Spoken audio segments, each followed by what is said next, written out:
Europe 1 matin, Maxime Switek. Guy Birenbaum, c'est vu du net, c'est devenu une habitude pour les internautes qui aiment le sport. Il commente sur Twitter les matchs les plus importants. Et forcément, hier, la France battue par l'Italie en rugby.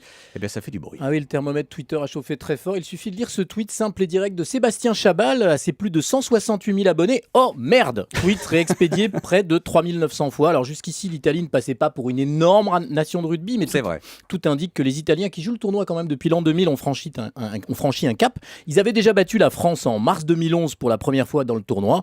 Et c'est ce que rappelle FM Boudet qui tweet: cette victoire est dédiée aux Français qui disaient il y a 2 ans que perdre contre l'Italie était une honte. Et d'où la sévérité des internautes. Bah oui, qu'ils regardent un débat politique, un programme de télé-réalité, un crochet ou du sport, les internautes sont sévères et drôles. Côté humour, Yael Abro-Dehel voudrait s'être trompé de couleur de maillot. Si ça se trouve, les Français jouent en blanc et on ne nous aurait rien dit. Oui, parce qu'ils avaient inversé avec les Italiens. Drôle aussi, Jean Gabin, Karabatic aurait parié sur la victoire des Italiens. C'est pas très gentil pour les handballeurs.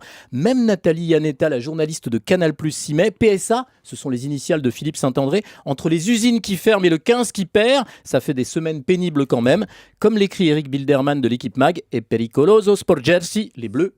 Sport jersey, me dit Julie. Sport jersey. Voilà, merci Julie, les bleus passent par la fenêtre. Bon, il doit quand même y avoir des internautes heureux. Ah, je peux pas vous dire le nombre de Italia croisés chez les Italiens qui tweetent dans leur langue. Il y a aussi les Italiennes que ça met en joie chez nous, comme Floriana Flonaut, qui fait plus de bruit sur Twitter francophone qu'une équipe de rugby entière et ses remplaçants. Et il y a ceux qui ont des explications. Pour capitaine Alexandre, c'est parce que l'entraîneur français de l'équipe italienne, Jacques Brunel, est un bel exemple de transfert de technologie réussi.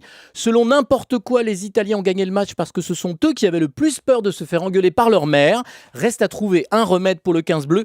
Axel Dams là. Zlatan en équipe de France de rugby, c'est la dernière solution. Vu du net sur Europe 1. Merci Guy Birenbaum. Europe 1, 7h27.